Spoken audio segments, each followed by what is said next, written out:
13वें श्लोक में क्या कहा है? 7वें अध्याय का 13वां श्लोक। गुणों के कार्य रूप सात्विक, राजस और तामस, इन तीनों प्रकार के भाव से ये सारा संसार, प्राणी समुदाय मोहित हो रहा है। इन तीनों गुणों से परे, रजगुण ब्रह्मा, सतगुण विष्णु, तमगुण शिव जी से परे मुझ अविनाशी को नहीं जानता।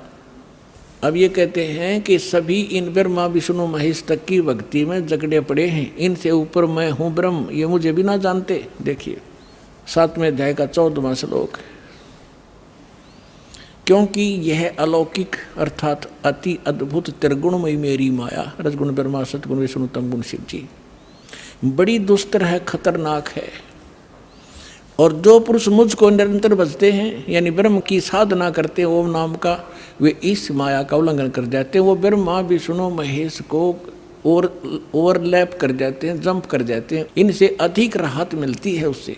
आगे देखो 15वें में क्या कहा है? ओए होए, माया के द्वारा जिनका ज्ञान हरा जा चुका है, रजगुण ब्रह्मा, सतगुण विष्णु, तमगुण शिव जी तक की जो बुद्धि, जिनकी बुद्धि वहीं तक सेट है, इनसे आगे कोई सुनना भी नहीं चाहते, वो आसुर स्वभाव यानी राक्षस स्वभाव को धारण किए हुए मनुष्यों में नीच, नराधम, नराधमा, मनुष्यों में नीच, दूषित कर्म करने वाले मूर्ख, मूर्ख लोग मुझको नहीं भजते। अब दास आपको सुनाएगा थोड़ा सा मौखिक कथा। अब इसमें ये क्यों कहा है कि तीनों गुणों के पुजारियों को राक्षस कहा और मेरी भक्ति यानी ब्रह्म साधना भी नहीं करते, ये ब्रह्मा विष्णु महेश तक सीमित है, अन्य देवी देवताओं तक सीमित है, इनको राक्षस स्वभाव को धारण किए मनुष्यों में नीच दूषित कर्म करने वाला क्यों कहा? रजगुण ब्रह्मा जी की साधना की थी, भक्ति की थी, हिरण्यकशिपु ने अंडरस्टूड है, राक्षस कहलाया, अपने बेटे का दुश्मन बन गया और कुत्ते वाली मौत मारा गया।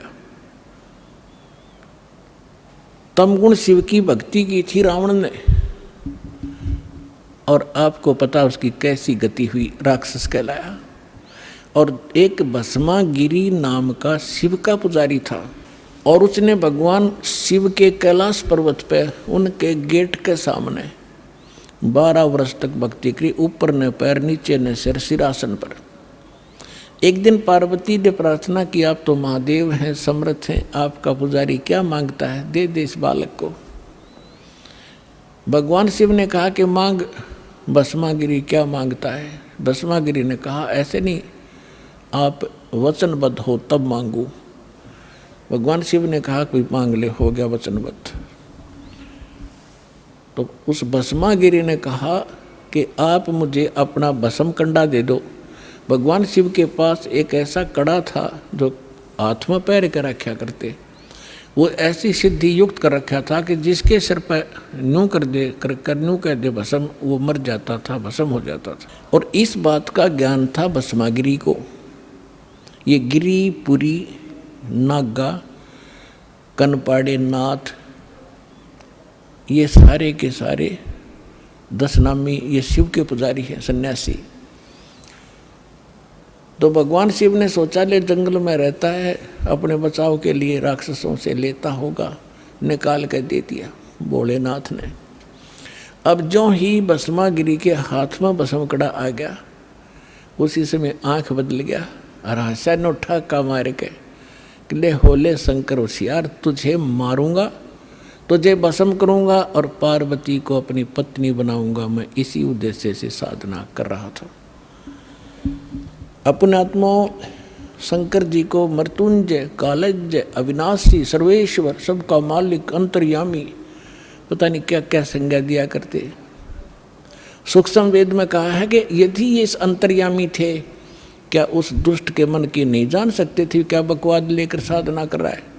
अविनाशी होते तो क्यों भाग लिए उसके आगे? आगे आगे भगवान और पीछे पीछे पुजारी, दोनों जहाँ 100 की स्पीड पे। अब परमात्मा ने इनकी रक्षा करते हैं मालिक आकर, जब ये हृदय से पुकारते हैं, आपत्ति में होते हैं, ये भी उसी के बच्चे। तो परमात्मा ने पार्वती रूप बनाया, भस्मागिरी और शंकर जी के बीच में खड़े हो गए। और कहा संकेत से कि आ जाओ, यहाँ खड़े हो जाओ। अब भस्मागिरी ने सोचा भी बिल्कुल ठीक है, कड़ा मेरे पास है, शंकर जी तो रुका नहीं, अभी 100 किलोमीटर तो रहे, मैं इतने 2 बात कर लेता हूँ। वो खड़ा हो गया। पार्वती बोली आजा, ठीक है, वो तो आएंगे नहीं है बाप के पास, आप मुझे कुछ डांस करके दिखाओ ताकि मैं प्रसन्न हूँ। तो वो कहने लगा मैं साधु संत तपस्वी आदमी, मैंने डांस नहीं आता। पार्वती बोली मैं सिखाऊंगा। भगवान बोले पार्वती रूप में कि चलो मैं सिखाता हूँ, इस हाथ को ऐसे कर, इस पैर ने ऐसे कर, ऐसे कर। जब ऊपर करवा लिया ना, जिस हाथ में कड़ा लिए रहा था, और कह दिया भस्म, रिमोट दबा दिया उसका, भस्मा गिरी, भस्म हो गया। उसके बाद वो भस्मा असुर कहलाया, भस्मा राक्षस। फिर कड़े को लेकर भगवान शिव का दिल डटा। जब उसने राख देख ली ना शंकर भगवान ने इसकी भस्मासुर की, जब दिल की धड़कन, उसका पल्स रेट सेट होया था। ये तो इन 2 गुणों के पुजारियों की दशा दिखा दी, सुना दी। अब वैष्णो जी के पुजारियों की और कथा सुनाते। एक बार कुंभ का मेला भरा था हरिद्वार में। उस समय ये सभी गिरिपुरी जितने भी ये त्रिगुण उपासक हैं, अपने अपने ग्रुप में जाकर वहाँ इकट्ठे हो जाते हैं। पुरियों में पुरी, गिरियों में गिरी, नाथों में नाथ, ओगड़ों में अगड़, नागाओं में नागा, वैष्णो में वैष्णो। और जो नहाने का ये समय निर्धारित करते हैं, हर की पैड़ी के ऊपर वो पर भी लगी थी। इनका अपना बनाया बस है ये मनगढ़ंत कहानियाँ।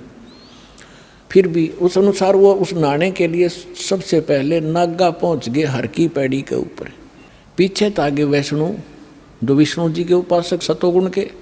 अब उन्होंने कहा कि नागाओं तुम बाद में स्नान करना, हम सर्वश्रेष्ठ हैं, हम भगवान विष्णु के उपासक हैं और हम पहले स्नान करेंगे, हम प्रथम स्नान करेंगे।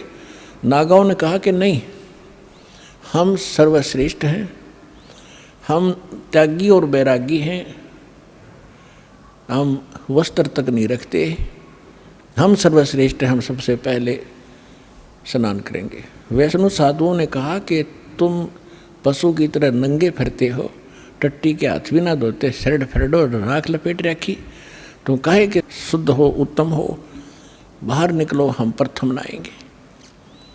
अब इतनी अकल थी लोगों में। गंगा का पानी मैला हुआ था, 2 मिनट पाछे नहा लेते, वो नहा लें जबकि बिजली गिरी थी वह, पर भी खत्म हुआ थी 2 मिनट में। पर वो नहाना नूना भी भूल गए। भगवान की हर की पैड़ी में भी प्यार नहीं, भगवान का भी डर रहा नहीं, आपस में लड़न लग गए, कत्लेआम कर दिया। 25,000 वह त्रिगुण उपासक वह कट कर मर गए, कत्लेआम कर दिया। सूक्ष्म वेद में कहा है, तीर तुपक तलवार कटारी जमदड़ जोर बदावे हैं, हर पैड़ी हर हेत न जाने वहाँ जा तेग चलावे हैं, काटे शीस नहीं दिल करुणा ये जग में साधक वावे हैं, जो जन इनके दर्शन को जावे उनको भी नरक पठावे हैं। कहते हैं हर पैड़ी हर हेत ना जाना, और वहाँ कर्द ठोके एक दूसरे ने कत्लेआम करें, और कट्टे शीश नहीं दिल करुणा, इनमें दया नहीं राक्षसों में। और ये जग में साधकवा में तुम इनको संत भी कहते हो, और इनका जो अनुयायी बनता है उनको भी यो ये पाठ पढ़ावे हैं, यानी उनको भी नरक में ठोक देते हैं।